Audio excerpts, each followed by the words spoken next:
Bonus points if you can name that solo. Let me just fix this a bit. Wow, I could have ironed my shirt for you guys. I bothered to wear a dress shirt. Guitar players don't wear dress shirts, do we? Yeah, sorry about that. Guys, the last lesson you will ever need, that seems like a bold assertion. Well, maybe it's not this one, but there might be one after many, many years and many lessons. But I'm going to try. I'm going to try and help you make a checklist, basically, of things that you understand, things that you're doing, so that you do get to that next level, and you're not dependent on always feeling like you need another lesson, right? Let's divide this into categories. How about chords first? Okay, so other than all your cowboy chords, your basic chords, which you want to know and be able to name, you then want to build any chord you want. So if you have a major chord, how to make it a major 7? Where's the major 7, right?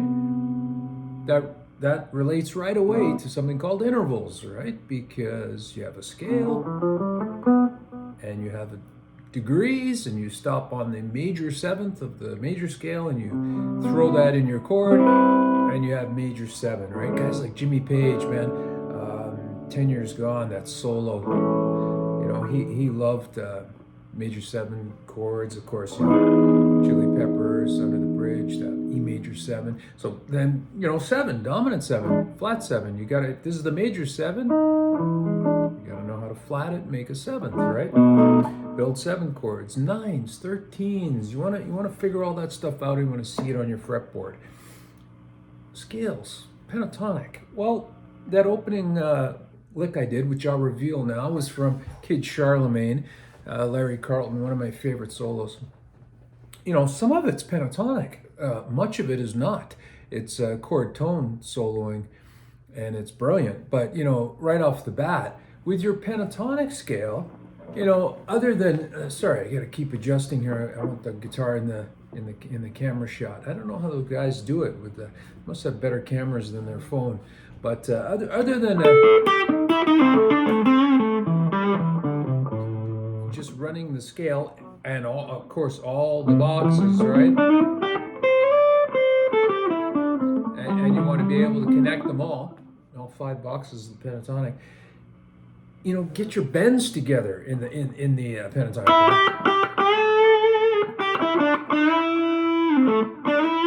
Turn on a tuner, right? I'm pointing down a little clip on, and check that when you bend, right?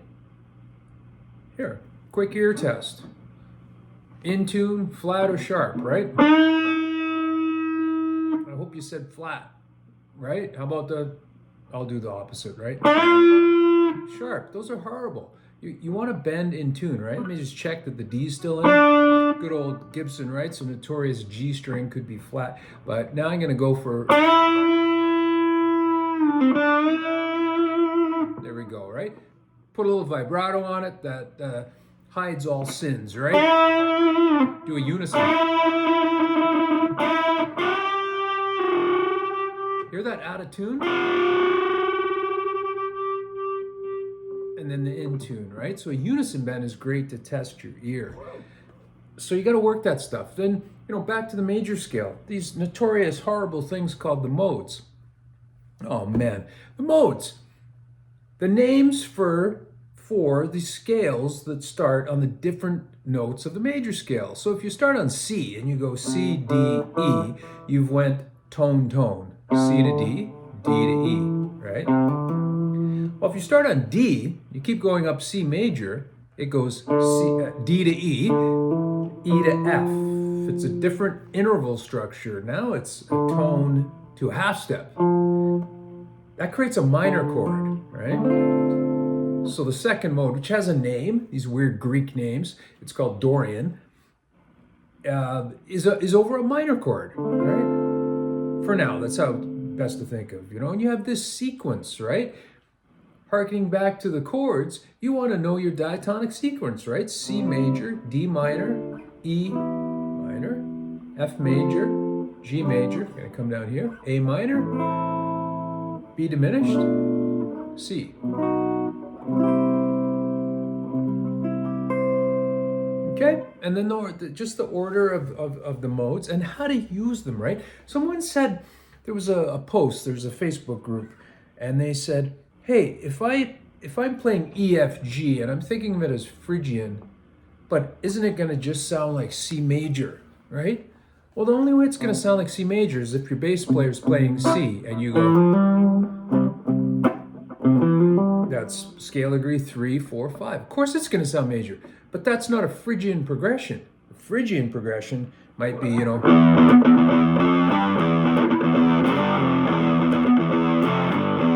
then, that's E, F, G.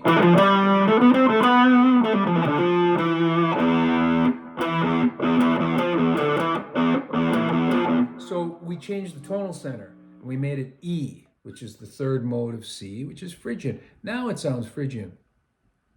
Okay? Phrygian, where is it? Oh, it's over there. You can't see it. In my kitchen, of course. Kitchenian? No. What else? You must start jamming with friends, and maybe not friends, but or they won't be your friends after. Jamming can get contentious, right? Which song should you play? But seriously, all the practice in the world won't help you as much as jamming in real time with musicians with their different feels and having to, remember the song, whether you have a chart in front of you or not. I don't recommend that. You want to work on your memory, but that's huge. Recording yourself, even, your phone. We used to use 4 tracks. Now we got software galore. Record yourself and listen back, and is that the kind of guitar player you want to listen to, right? And if not, what is it?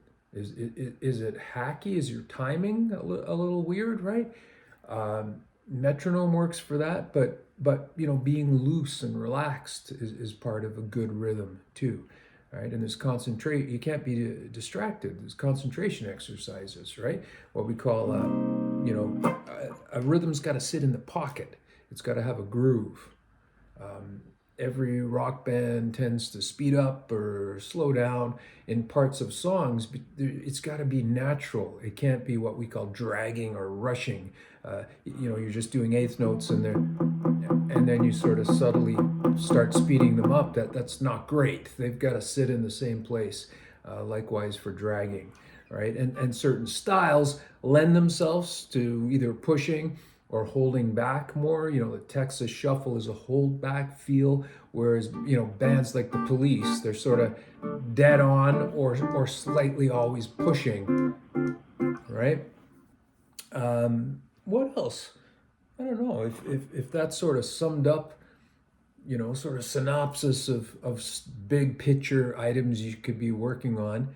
And, but wow, man, I've had students for 15 years. And, on the one hand, you could say, well, what the hell? What can you show them after 15 years? Well, we know that there's always something, and it changes from how to play to what to play to why to play to, the business of music and stuff like that. They get into being teachers or, want to learn a different style. They were rock players and now they want to do classical or jazz. So, it's never ending. I love taking an occasional lesson. I'm still learning.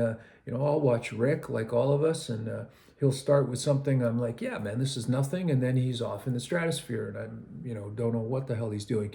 So it's an ongoing, lifelong pursuit. And that's what makes it so fun.